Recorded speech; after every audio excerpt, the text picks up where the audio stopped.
Are you considering pardoning Paul Manafort?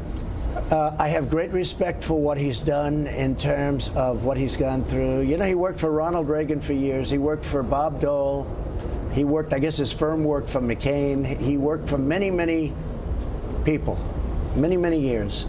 And I would say what he did, some of the charges they threw against him, every consultant, every lobbyist in Washington probably does. If you look at Hillary Clinton's person, you take a look at the people that worked for Hillary Clinton. I mean, look at the crimes that Clinton did with the emails, and she deletes 33,000 emails after she gets a subpoena from Congress. And this Justice Department does nothing about it. And all of the other crimes that they've done. We run out of adjectives to describe how bizarre Donald Trump's behavior is. I mean, you know, the business of flipping, the business of getting defendants to cooperate on one another is the entire basis just about of how U.S. attorneey's offices work, how federal prosecutions work in this country, which is under the supervision of the President of the United States.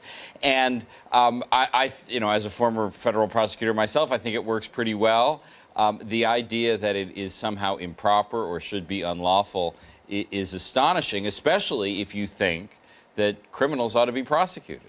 Well, that's the best way we know how to do it. He seems to not think so. He seems to not think so. He's saying that Paul Manafort, you know, great guy, not convicted felon. He seemed to think Paul Manafort should not have been prosecuted. Because he didn't break, he said. I mean, I think that's also cool. The Manafort comments are really astonishing because it is worth remembering, putting aside the political context of what Manafort was convicted of, the crimes themselves were pretty astonishing. I mean, here's a guy who, when he was making money, cheated elaborately on his taxes. When he stopped making money, he started lying to banks in order to get money under false pretenses. That's all the Paul Manafort case was, and the idea that the president would praise someone like that is, again, pretty astonishing.